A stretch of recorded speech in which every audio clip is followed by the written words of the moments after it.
Ngayong gabi, Kahapon, napanood natin kung paano namulat si Dayan sa mundo ng pornography at ano ang naging epekto nito sa kanyang buhay. ngayon sa pag-alis ng kanyang ina papuntang Japan, ano kaya ang buhay na tatahakin ni Dayan? At ano naman kayang kapalaran ang naghihintay kay Welma sa Japan? Sabay-sabay natin alamin sa pagpapatuloy ng kwento ni Dayan Elioren. Dito lang sa The 700 Club Asia, susunod na.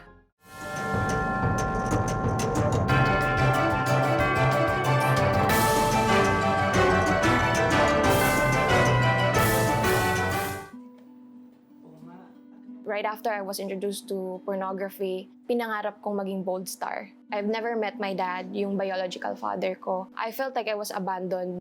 My mom's amazing. She raised me on her own. Siyempre, nag-iisip na ako kung paano ko siya bubuhayin. Naranasan ko lahat ng hirap ng buhay. There was no other way for us to have a better life. She needed to go for us. Honey, why am I here? I don't understand. You need money. You dance, you give drinks. Money, no, please. Ah, oh.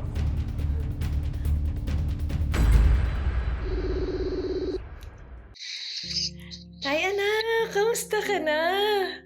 Hello po, ma. Miss na kita. Kamusta naman yung pag-aaral mo? Anak, galingan mo, ha? Papakirap si mami dito. Kaya niyo po, pag nakagraduate ako, hindi na po kailangan magtrabaho dyan sa Japanese resto. Ako na pong bahala sa'yo. O sige, anak. Naku, break time ko lang, ha? Baka marami ng orders at mapagalitan ako. Bye-bye na muna. I love you, anak. Bye-bye. Hindi ko rin expect na sa club pala ako magtatrabaho. Wala pa akong alam na magsalita ng Japanese. Hindi ako pwedeng magtrabaho sa ibang trabaho. Napasok lang talaga ako ng dahil sa kailangan kong i-continue yung pag-aaral ni Dayan. Naranasan ko yung nalasing kasi hindi ako marunong uminom. May customer kasi na yung pinipilit ka sa gusto nila. Wala kang choice. Kailangan mong gawin kasi hindi customer sila . Para mas madagdagan yung kita ko, sumayaw ako sa harap nila. Nilagyan nila yung damit ko ng pera pag natuwa sila. Sobrang baba talaga ang tingin ko sa sarili ko noong time na yun. Nanlihim kong umiiyak. Iniisip ko rin na magpapadala ko ng pera sa anak ko galing sa ganitong trabaho. Sinasabi ko lang kay Dayan na nasa club ako nagtatrabaho pero hindi ko nagkwento niya sa kanya lahat. Lingid sa kaalaman ni Welma, hindi lamang siya ang may lihim na itinatago, kundi maging anak na si Dayan na naging pakawala. Hindi na kumpleto yung siguro yung weekend mo kung hindi ka nakakapunta sa mga lugar na gano'n just to be cool. Para maging in lang sa crowd, wanting to belong. Muli ring pumasok sa isang relasyon si Dayan kung saan una niyang ibinigay ang kanyang sarili. I went into it without really thinking. Ramdam ko din na nanakawan ako noon kasi pagkatapos noon, sabi niya, virgin ka ba talaga? Kapag lagi kang nakikita ng mga tao na umiinom, nagpa-party, ganun, parang iniisip nila, ay siguro iba't ibang lalaki yung kasama nitong babaeng to. Kinwestiyon niya yung pagiging babae ko. The reason why ginawa ko yun was that gusto kong ipakita talaga kasi sa kanya na mahal ko siya. I already had that issue in mind na ayokong iwan kasi ganito yung nangyari sa akin dati. Na ayokong iwan. Kaya ginawa ko yun sa kanya, binigay ko sa kanya. It was really toxic kasi to the point na mag-aaway kami in public places. Also, muntik niya na akong masakal din in public. Yung ganong relationship na gusto mong i-keep lang talaga yung taong yun. Ang masakit na dinaranas ni Dayan sa pag-ibig ay siya ring kalbaryo ni Welma nang tuluyan silang magpakasal sa karelasyong Hapon kahit walang pagmamahal para lang magka-visa at makapagtrabaho sa Japan. Ilang beses na nangyari sa akin na mag-isip na lumayas. Magsumbong na ako sa mga kaibigan ko na humingi ng tulong. Tinuruan ko yung sarili ko na magtiis. Ang mag-ina patuloy na nakagkapos sa mga relasyong nakakalason sa kanilang pagkatao. nag-cheat or nagloko siya sa akin. Pinatawad ko siya and then we tried to work things out. Kaso naging hurtful na din ako sa sarili ko physically. I would beat myself up kasi hindi ko makalimutan eh. Hindi mawala sa isip ko. Hanggang siguro napagod na ako. Ang 3 taong relasyon, tuluyan ng tinuldukan ni Dayan. Naging laman muli siya ng mga club para mapawi ang sakit at lungkot sa kanyang puso. I remember one time, my friend offered me this drink na meron yung party drug. And so in my mind, parang okay lang, so what? So, ininom ko siya. Sobrang wasted ako. And then the next day, hindi ko na maalala kung saan kami pumunta. Blank memory. Next ko lang na maalala was waking up at 6 p.m. the next day. Hindi ko alam din kung paano ako nakauwi. And then nakatulog ulit ako and I woke up at 12 noon the next day. Ganun na type na situation na wala ka na talagang pakialam kung anong mangyari sa'yo. That time talaga, that scared me. Pero nagpatuloy si Dayan sa makamundong saya hanggang sa nangyari ang hindi inaasahan. Sorry, I'm having fun with my friend. Okay, here. If you wanna change your mind. May something sa akin nung time na yon na a little bit hesitant to do it. Kasi syempre takot ka din sa mga consequences nun. STDs, getting pregnant. Malaki yung influence nung kaibigan ko nung nagsabi sa akin na okay lang. Girl, one night stand, okay lang yun. Nung sinabi niyang okay lang, for me, it did not feel like it was a big deal din. Pagkatapos nun, yung feeling of abandonment na naman, yung feeling of, iniwan ka ulit. Yun naman lang talaga yung, ng casual sex. Yun lang naman din talaga yung, at the end, iiwan ka din. Sa kabila ng mga ito, pinagusaya ni Dayan ang kanyang pag-aaral at naging consistent honor student. My mother really trusted me. Kasi nakita niya I was doing good in my academics, kaya hinahayaan niya din akong lumabas. Hindi niya alam na gano'n na pala yung nangyayari. Ang common na thinking kasi kapag party girl ka, ay siguro pariwara yung buhay niyan, parang walang plano sa buhay yan, walang ambisyon sa buhay yan. I'm doing good in school. So, hindi ako bobo. Subalit napilitan siyang huminto sa pag-aaral sa kolehiyo dahil sa kakulangang pinansyal. Para suportahan ang sarili at hindi maging pabigat sa kanyang ina, siya ay nagtrabaho. Pero sa kanyang pagbagsak, nakahanap siya ng karamay sa panibagong pag-ibig na dumating sa kanyang buhay. I really felt hopeful during that time na mag-work out talaga siya, that it will last forever. Matagpuan na kaya ni Dayan sa bago niyang karelasyon ang hinahanap na pagmamahal o lalo lamang siya nitong hakatakan palubog sa makasalanang buhay? Abangan niyo yan sa pagpapatuloy ng kwento ni Dayan. At para mas lalo pa nating maunawaan ng malalim ang nangyari sa buhay ni Dayan, narito siya para ikwento sa atin. Welcome back to the 700 Club Asia, Dayan. Hello, Miss Sandra. Hello po, Sir Hi. Peter. So, Dayan, isa sa boyfriend mo, noon, bakit nauwi sa toxic relationship? Kapag nandun ka sa edad na yun, you're always attraction-driven, feelings-driven. So, yun talaga yung nagtulak din sa akin, ay, pogi, ay, ganto ganyan. Sa Hindi ka na nag-iisip. Hindi na po talaga, wala na po talaga sa isip mo yung makakabuti ba tong taong to sa buhay ko or what, ano bang ambag na itong taong sa buhay ko. So, I just felt like I was falling in love and we got into that that's it. relationship. Yun yun. Kumbaga walang weighing of consequences that can happen with the choices that you make. Tama. Tulad ni Dayan, nasa toxic relationship ka rin ba? Ano-ano ba ang mga red flags ng isang toxic relationship? Heto ang sagot ng ilan nating kababayan.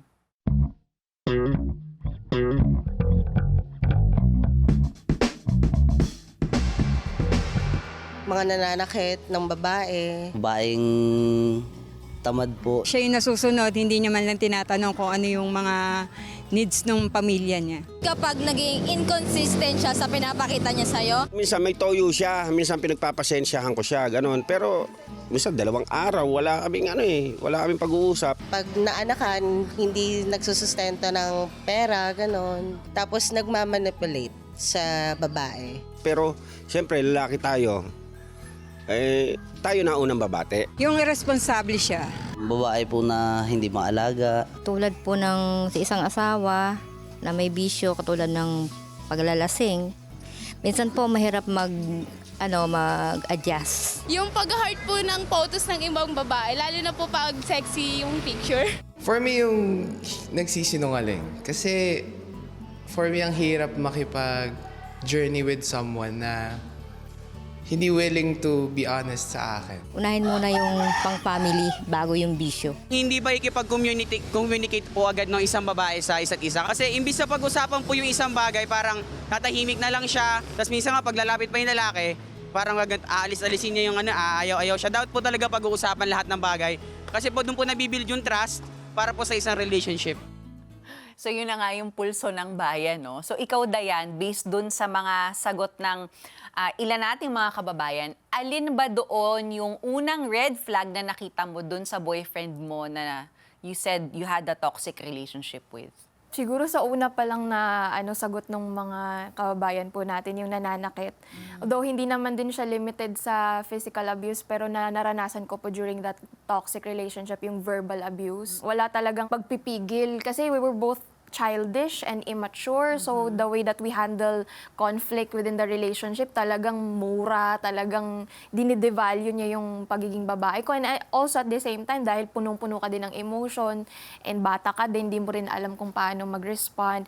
And may sinabi din po doon na sort of manipulative. He was really controlling. Nag-boil down siya doon sa insecurity niya din kasi naalala ko may mga times din na pinipigilan niya akong umalis. Talagang even during nung first year ko sa college, ayaw niyang umaalis ako, ayaw niyang makipagsalamuha ako dun sa mga kasama ko sa school kasi he was not able to go to school eh. So he was also insecure na baka may makilala akong iba. So parang yung insecurity niya, ako yung nagiging na-affected din ako doon. So aware ka na toxic ang relationship. So paano mo tiniis yun? siguro dahil blinded ka na din talaga sa emotions mo, sa feelings mo, you're not able to, kapag nga, parang may narinig ako one time na kapag umiibig na talagang hindi na nakikinig. Kung ikaw ang nasa toxic relationship, ano ang gagawin mo? Ito ang sagot ng ilan nating kababayan.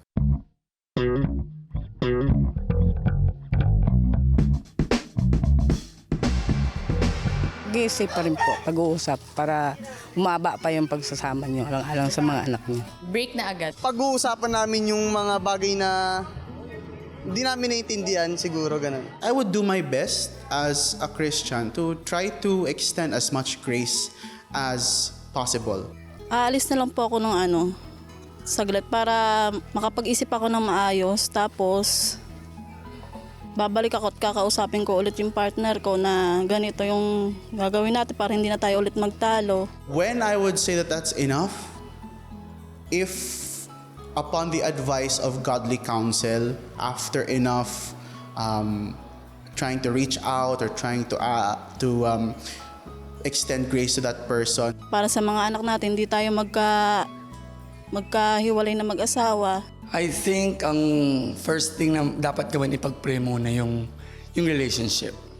Then after, kung hindi pa rin masyadong maliwanag sa'yo yung nagiging sitwasyon, you can ask advice from the right people. Kasi hindi siya healthy sa akin mentally, emotionally, heavy siya sa heart, parang distracted ako, ganyan. So ayoko naman na mag-add up ng another weight dun sa life ko na hindi naman parang ambag sa life ko in a good way.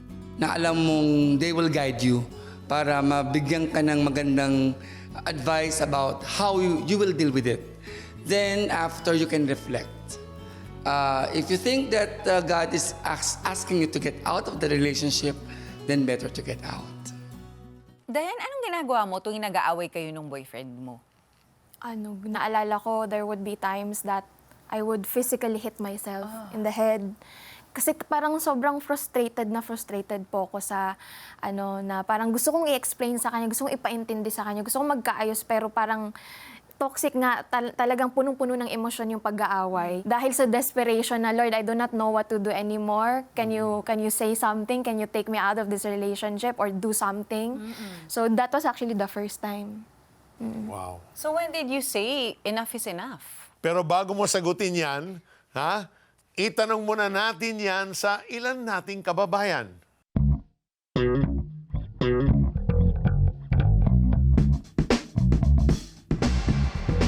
Hanggat kaya po siyang patawarin, di ba, yung paulit-ulit na lang. Basta kaya pa, mag-i-stay ako. Pero pag hindi na, ayun, bibitaw na. Magtitiis ako hanggat kaya ko para sa mga anak ko. Kukusa na siguro ako na naalis sa buhay niya. It depends po sa kung gaano ka-toxic. Kasi may mga non-negotiables po na sa isang relationship. Lulubog ka sa ano mo eh, sa pagkatao mo. Parang binababa mo na rin sarili mo. Pero kung halimbawa mga ugali po, parang wait ko po kung magbabago siya or kung nag-cheat ka na, parang sa akin po, done na talaga yun. Hintayin ko na lang po na maubos ako bago ako umalis sa relationship na yun. Pero pag hindi na kaya, give up. Hanggat meron pang spark. Hanggat may pasensya pa, hanggat nare-respeto ko siya, hanggat may pagmamahal pa. Siguro nandiyan yung nandiyan yung pinanghawakan ko yung kasal namin. Pag nagkakaroon na ng physical abuse at saka emotional abuse, yun yung talagang i-give up ko talaga yung relationship. So going back, Dayan, no, at base na rin sa mga sinabi ng mga kababayan natin, kailan yung tama na, enough is enough, I am done with this toxicity? I totally relate doon sa isa sa kababayan natin nagsabi na kapag na talaga, emotionally, mentally talagang hindi na siya okay sa'yo, nadidrain ka na, you're affected, lalo na yung mental health mo talaga. Bakit ba may natatrap sa toxic relationship? Ano ang effects na may father issues sa pagpili ng partner? At paano ba mapuputol ang isang toxic relationship? Ang kasagutan sa pagpapatuloy ng kwento ni Dayanara Eluren sa ating pagbabalik. Stay with us.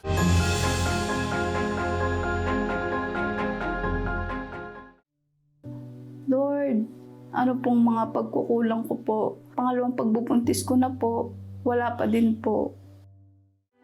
Nung mapanood ko po yung sa The 700 Club Asia na naging successful yung pregnancy niya, nakita ko po na may PCOS po siya.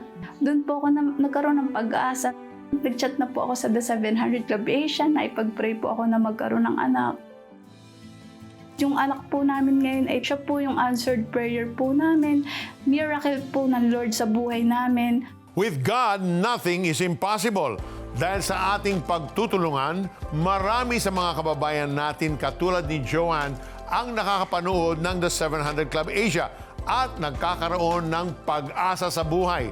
Natututo silang magtiwala sa Panginoon dahil sa mga panalangin at kwentong kanilang napapanood. Let's continue our partnership. Please visit cbnasia.com/give to send your special gift today. Join Gary V, Dulce, Papuri Artists, Sam Concepcion, and many more surprise guests in Beyond Measure, CBN Asia's 30th anniversary concert on September 24, 6 p.m. at Smart Araneta Coliseum. A fundraising event for the benefit of CBN Asia, Operation Blessing, and the Asian Center for Missions. Scan the QR code to go to the ticket order form and get an early bird discount. Fill out the form and submit. Proceed with the donation process at the CBN Asia giving page. Type the donation value of your tickets. Don't forget to include Beyond Measure in the donation notes field and expect to receive an email and SMS confirmation from CBN Asia. See you at the concert, and together, let's celebrate God's faithfulness beyond measure.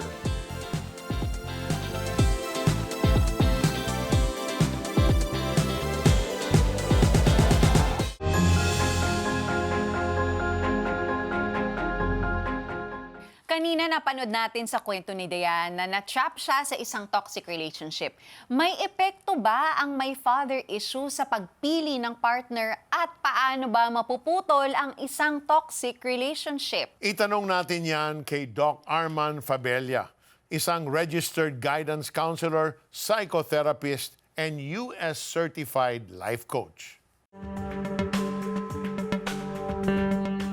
birds of the same feathers flock together. Yung pagsasama ng parehong mga taong toxic, doon sila nakakasayahan. Mayroon silang pangailangan na hindi matugunan ng iba na mabuting tao. Sila nagkakaunawaan eh. Halimbawa, mag-asawa, away ng away pero hindi nakakahiwalay. Ang functioning nila, although yun ay dysfunctional, yun ang paraan nila ng pakipagrelasyon sa isa't isa. Hindi nila mabago at ayaw man nilang baguhin. Nasanay na sila roon. Kung mababa ang pagtanaw, pagtingin ng anak na babae doon sa ama, ayaw niyang makapag-asawa ng ganun. Ang problema, na-develop sa kanya yung paraan ng pakikitungo sa ganung klaseng ama. Unconsciously, hindi niya akalain na ang kanyang maging asawa ay maging katulad noon. Bakit? Sapagkat hindi nagkaroon ng pagbabago ang kanyang behavior pattern. Hanggat hindi nagkaroon ng pagbabago ang kanyang pakikitungo doon sa kanyang ama, dala-dala niya yung behavior pattern. So, una, mindfulness, maging aware siya. Bakit ba ako ganito? Ikalawa, babaguhin niya ang kanyang paniniwala. Bottom line is always believe. It takes two to tango. Either na hayaan mong magpatuloy ang toxic o magkaroon ng pagbabago. Ngayon, sino ang unang magbago? Pag hinintay mo yung isa na siyang magbago, mabibigo ka lang. Pero kung ikaw ang kusang magbago, mas mainam na yung isa nagbago, isa hindi, kaysa yung pareho kayong hindi nagbago. Pareho kayong toxic sa isa't isa. Change begets change. Yun ang prinsipyo doon. Thank you, Doc Arman, for that great explanation. We learned a lot. Joining us pa rin dito sa studio ay si Diane Elioren. So Diane, sa kaso mo, paano mo pinutol ang toxic relationship na yon?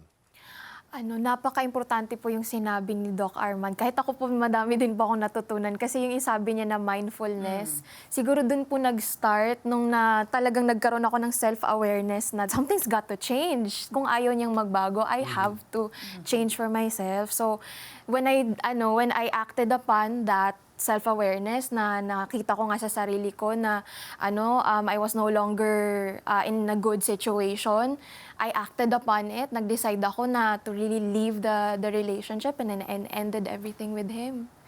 So, dun po. By the grace of God, no? Magkaroon ng self-awareness. So, ano yung feeling nung finally nakalaya ka na dun sa relationship na yun? Nung time na yon, I felt so free. It's amazing din kasi right after I prayed to the Lord, I was expecting na magkaroon pa ako ng relapse. Parang ganun yung, I was also very afraid na baka dumating yung time na gustuin kong bumalik sa kanya. Yung ganun, kasi I was really dependent upon him. Pero thanks be to God talaga sa grace ng Panginoon, hindi na walang ganun, talagang tinanggal ng Panginoon yun. Or nawala talaga yung feelings, nawala yung dependence ko sa kanya. So yun din isa sa pinagpapasalamat ko sa Panginoon nung time na yon. So, napatawad mo ba siya? Yes. During my walk with the Lord, although I did not hear sorry, I didn't have to hear it anymore. Parang hindi na kami nakapag-usap after nung incident na yon. Hindi ko na rin siya nakita na after that, but I know na within my heart talagang kahit hindi ko man narinig yung sorry na yon, kahit hindi namang nagkaroon ng restoration ng friendship, it's fine. Kasi ang dami din niyang tinuro sa akin, ang dami kong natutunan dahil sa relationship na yun. Thank you so much, Diane, for sharing with us your story. Marami talaga kaming natutunan. Perhaps like Diane, you are trapped in a toxic relationship. Or maybe you're facing various issues in life.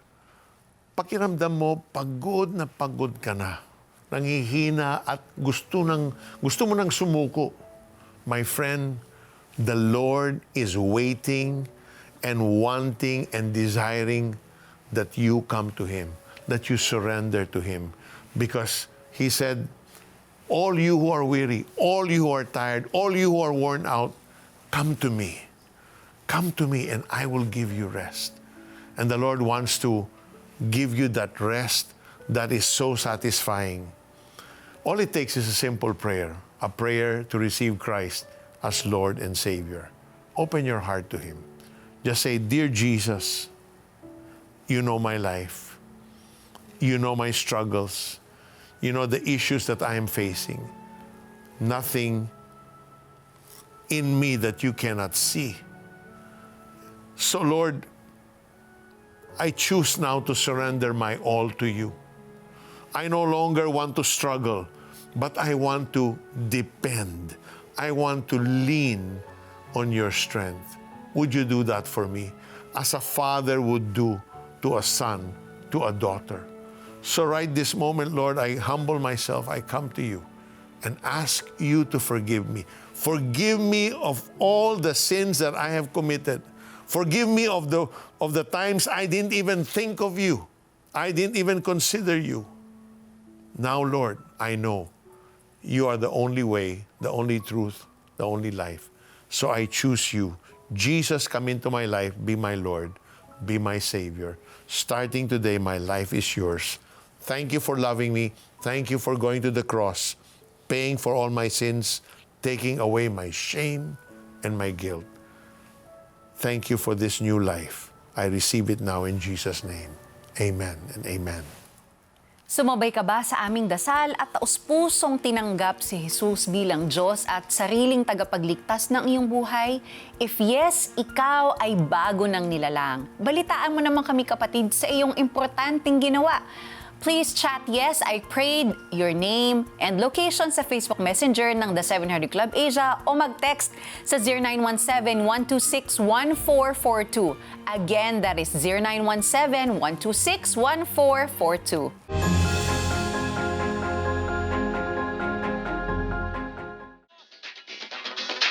Para kay Yahweh. Hey!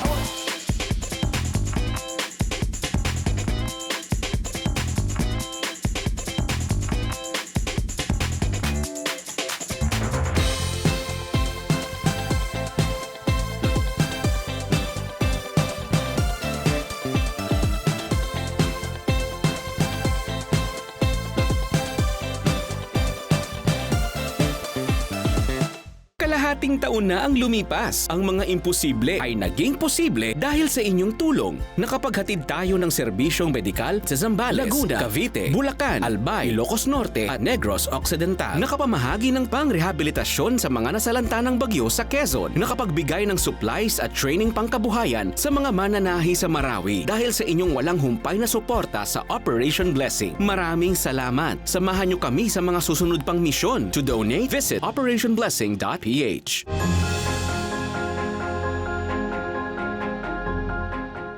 Sa buhay, na-trap ka ba sa isang toxic relationship? O pakiramdam mo, nilalamon ka na ng mga problema. Kapatid, panghawakan mo ang pangako na ito ni Lord.